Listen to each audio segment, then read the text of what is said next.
I hope that we will be much more proactive on it than we have been in the past. Chairman Rudy and his Budget Review Subcommittee chairman have been very active already, digging into the budget, looking at different aspects of what we can do to address some of these shortfalls that we've got right now. So I think they are very engaged. I know that the governor's budget people are working overtime as they're going to be releasing a budget. I think it's the 16th of January. So there's that process is already started. We have already had preliminary conversations back and forth with Senate leadership and their A&R staff about the importance of going ahead and not letting this drag out till the very last minute.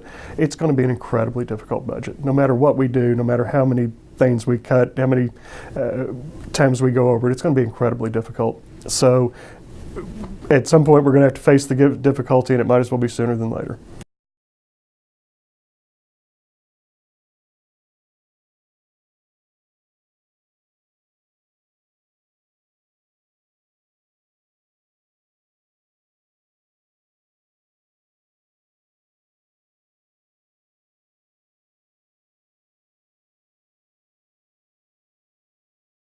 I think there are going to be substantive cuts. I just think that without tax reform, without an extensive change in what we see out of the consensus forecasting group, they're meeting later this week, I think that cuts are going to be severe.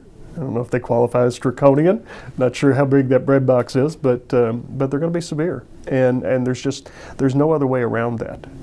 It's going to be a very, very difficult process, and again, regardless of what we do with pensions, it's going to be a difficult budget.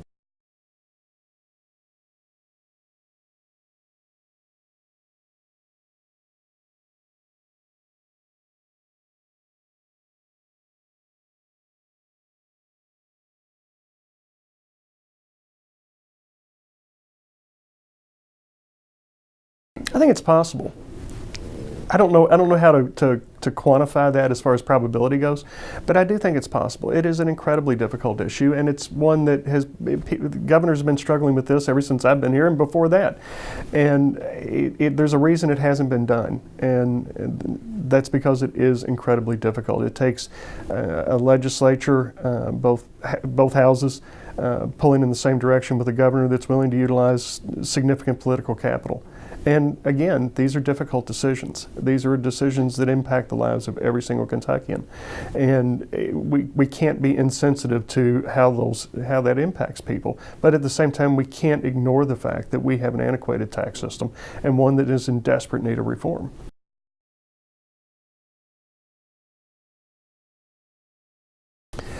I think we have to be prepared to. As I said, consensus on tax reform is going to be extremely difficult. Not impossible, but difficult. But I think that given the fact that it's going to be a huge hurdle, I think we've got to be prepared to move forward with the budgeting process without it. But I think also have to look forward to it to hopefully guide us in some of the things we do.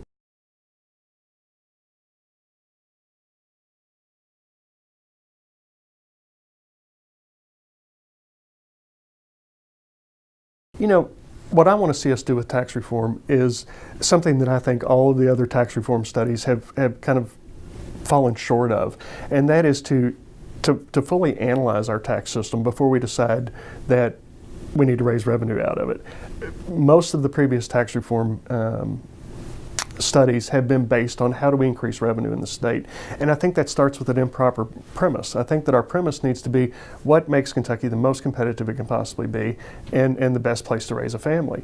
And once we have that information and are armed with that information, then we can plug numbers in. But I think to start with the objective of raising revenues is a failed assumption, because that's just a tax increase. That's not tax reform.